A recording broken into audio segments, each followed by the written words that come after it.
রাজ্যের মুখ্যমন্ত্রীর করা হুঁশিয়ারির পর অবৈধ কয়লা বালি পাচার, বেআইনি জমি দখল ও পুকুর ভরাট রুখতে তৎপর পুলিশ প্রশাসন।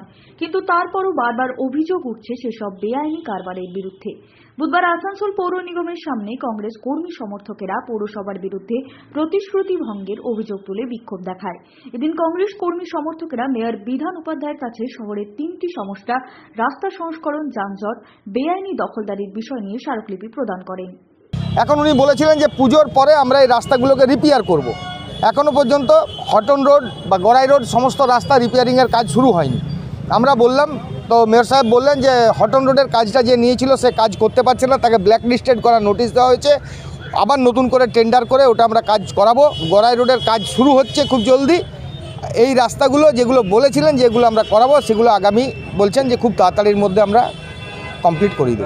ডেপুটেশন দিল কিছু যেমন কিছু জায়গায় হয়তো ময়লা পড়ে থাকছে, বেশি ময়লা থাকছে, পরিষ্কার হচ্ছে তারপরও ফেলে দিচ্ছে।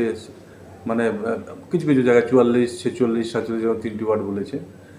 সামনের দিকগুলো খুব পরিষ্কার পরিচ্ছন্ন, কিন্তু পিছন দিকে কিছু জায়গা আছে যেগুলো নিয়ে হয়তো ডাস্টবিনগুলো ভরে আছে।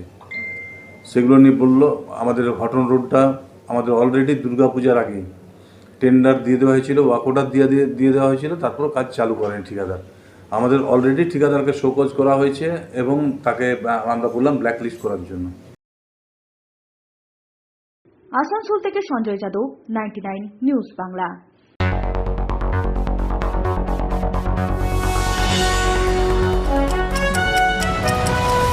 আপনারা দেখছেন 99 নিউজ বাংলা।